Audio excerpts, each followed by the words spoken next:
No mundo Congo, o cosmograma não é apenas um símbolo, é uma forma de compreender a própria vida, uma filosofia do ciclo da existência. Ele expressa o equilíbrio entre o mundo visível e o mundo invisível, entre os vivos e os ancestrais, entre o nascimento, a transformação, a morte e o renascimento. No centro desta visão do mundo encontra-se um conceito fundamental: o Kimuntu, a humanidade, a ética do ser, a dignidade humana.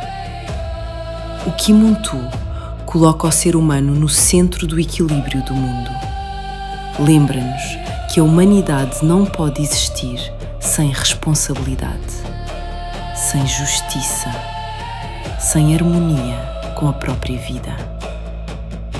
Uma filosofia profundamente universal que ainda hoje ressoa nos próprios fundamentos dos direitos humanos. Na narrativa da criação do Congo, tudo começa com o Maungu, o ser primordial, um ser portador da dualidade, ao mesmo tempo masculino e feminino.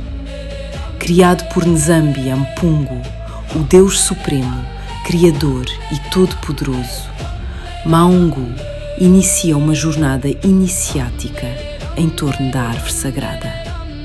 Um movimento fundador, uma passagem, uma transformação.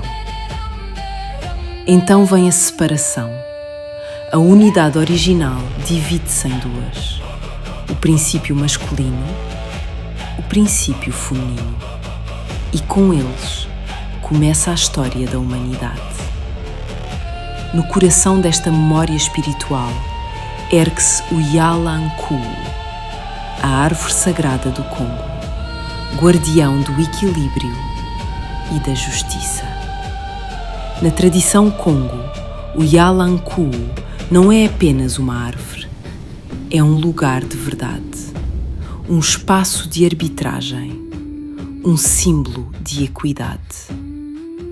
Ainda hoje, o Yalanku permanece de pé em Mbanza, Congo, como uma testemunha silenciosa do tempo, um guardião da memória, um sopro ancestral que continua a falar ao presente.